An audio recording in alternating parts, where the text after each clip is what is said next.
Tennessee or Bama, which is the better program, Caleb? Obviously, most people would say Alabama. There's a reason that this is today's tough question brought to you by Banks and Jones. Yes. My criteria is theoretically the same criteria as Josh Pate's version of a program, which is this. Of over a 4-year rolling period, have you had stability? What has your success been like? And what has your recruiting been like? And what has your NFL draft talent been like? Now, on that paper, Alabama should have Tennessee pretty beat, right? Yes. But here's the problem. They have Tennessee pretty beat from the work done by their previous head coach, Nick Saban, who is no longer there. To this point, if I were a buyer in the stock market and programs were stock, I think I'd invest in Tennessee before Alabama. Because, look, no, you wouldn't, because they made the college football playoff and Alabama didn't. What about if you're a coach? That's what I mean. I would invest in Tennessee because they made the college football playoff. Okay, but you're buying them higher. Okay. See what I'm saying? Well, I think Alabama's stock would still be higher right now, even though Tennessee made the playoff because of the 4-year rolling period. I mean, they still have better odds to win the national title next year than Tennessee. Okay, so let me ask you 2 questions. Number 1, who will win more games in the next 4 years? Josh Heupel or Kalen DeBoer? Yes. Or let's just say whoever Tennessee's coach is or whoever Alabama's coach is. Whoever Tennessee's coach is, for one big reason, which is that Tennessee plays an easier schedule over the next 4 years. Okay.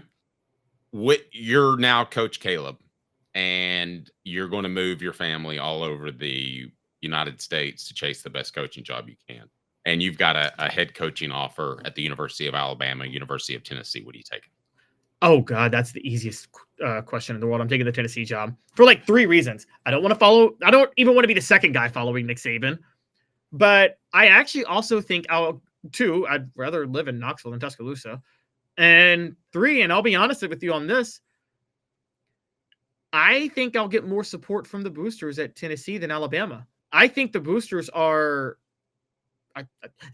Alabama are much more incompetent than we realize. I don't think they're the brightest bulbs in the box, guys. Not that Tennessee has bright boosters, but I think Alabama's boosters are. Look, let's call it most of these boosters. They're multimillionaires, billionaires who were born into daddy's money, and they think they're smart because daddy gave them $1 billion. That's your typical booster to a college program, right? Yeah, but you know what Tennessee's boosters remind me of? Do you remember that scene from Batman where the Joker said, if it's like a dog chasing a car, what's the dog going to do when he catches the car? Yeah. Well, I mean, what are you going to do? It feels like some of Tennessee's boosters like chasing the dream more than sustaining the dream.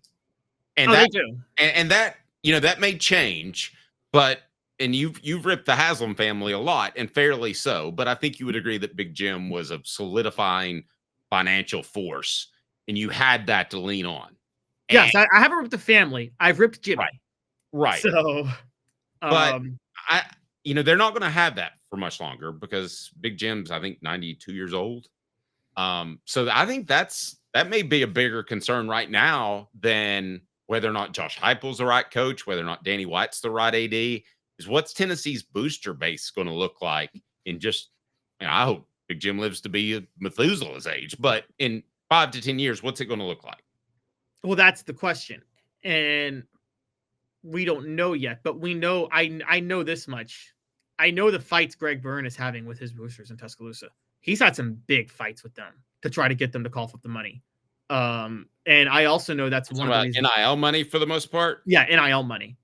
Okay, guys, for those who don't know and again, I have connections down there. For those who don't know the Alabama football culture, it's as bad as the Notre Dame football culture. They genuinely think down there, and this includes the boosters, that it's a privilege to be down here in Alabama, and you should be grateful for what we're doing for you at Alabama. They actually think that way. They can't process the fact that you have to negotiate to get athletes.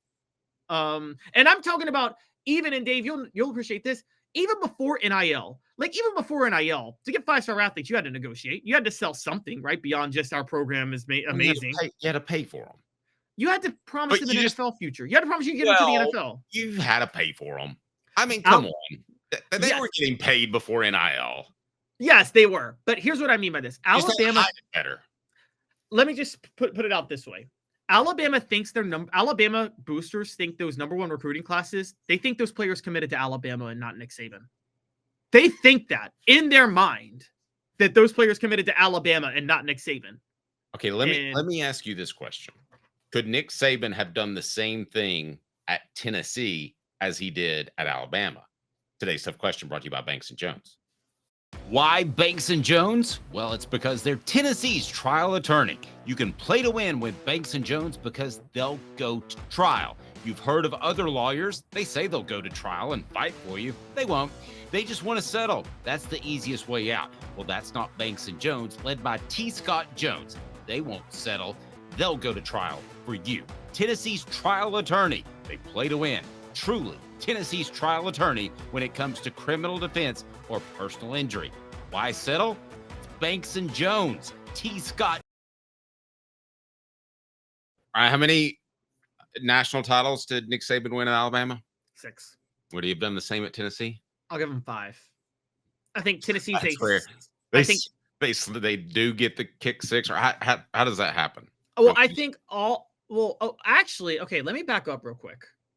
Given the You said it's a better program. I don't understand how you can go. No, I think at that time Alabama was the better program. At that time, Alabama was the better program. One, Tennessee was being run by Jimmy Haslam, like literally run. He was running the school like a feudal lord. And let's not forget Jimmy Johns was selling cocaine in the Alabama parking lot. Oh, but that's before. Yes, but Nick Saban, look, I think Nick Saban. I'm conflicted on this. All things being equal, and I mean, if you have equally competent administrators and boosters and whatever, I think that Alabama is a slightly better job than Tennessee in the Nick Saban era because Alabama has, Davey, we got to be honest, it has better talent in the state, significantly better talent in the state of Alabama than Tennessee. Okay, but you know what Tennessee's coaches would say is you draw 100 or it's a 50-mile circle or 150-mile circle, and they consider Charlotte and Atlanta be in state. Yes, but the problem is they're competing with Georgia for the Atlanta talent. Charlotte does not rival Birmingham. It just doesn't, guys. So sorry about that. And Nashville doesn't rival Birmingham. Alabama can just go to Birmingham and North Alabama and down to Mobile, and they are the primary school for everybody around there. Not to mention, yes, you got Auburn, but Auburn competes to a lesser degree. I mean, Alabama and for the record, you draw that 150-mile radius, Alabama can go to Atlanta just as easily as Tennessee can. They are equally connected to Atlanta. Well, that's true. You know what's funny is you get into the chicken or the egg discussion, okay? Because you said Charlotte, not as much talent as Birmingham.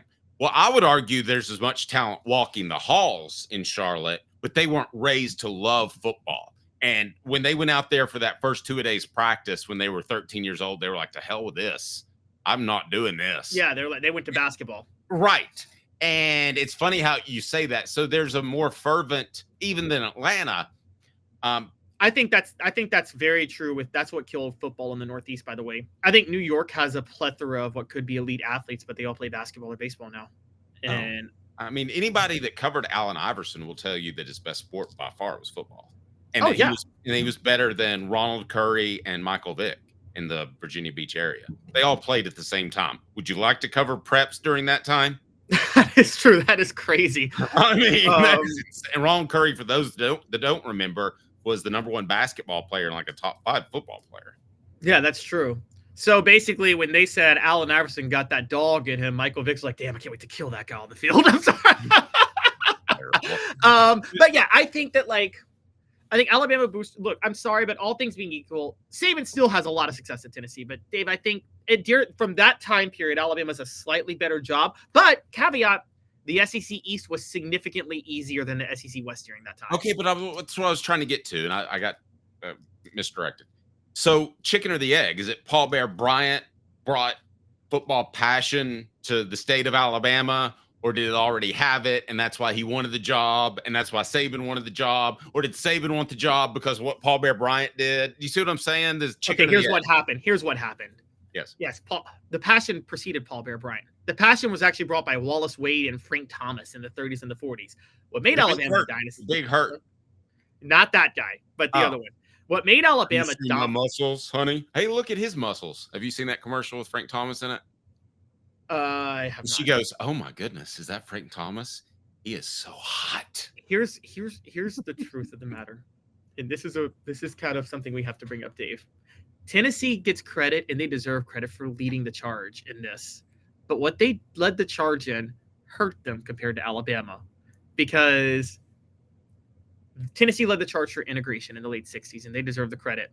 But once integration happened, that gave Alabama a much deeper crop of players to pick from in their state than Tennessee has in their state. Let's just call it what it is. And that really, in 1970, just so you know, guys, in 1970, Tennessee and Alabama, the series was tied. I think Alabama integrated like the next year. They won the next 11, and Tennessee hasn't called it to Alabama in the series since then. New poll question: should Tennessee fans be anti-integration? No, we're not going to do that. We're not going to do that. We're very pro-integration here across the board. Yes, we're not pro-segregation, guys. Yes. But so there we go. Yeah, Frank Thomas. Yeah, that commercial is bizarre. Hey, is that Frank Thomas? Honey, he looks so good and big and buff. I wish you looked like that. What?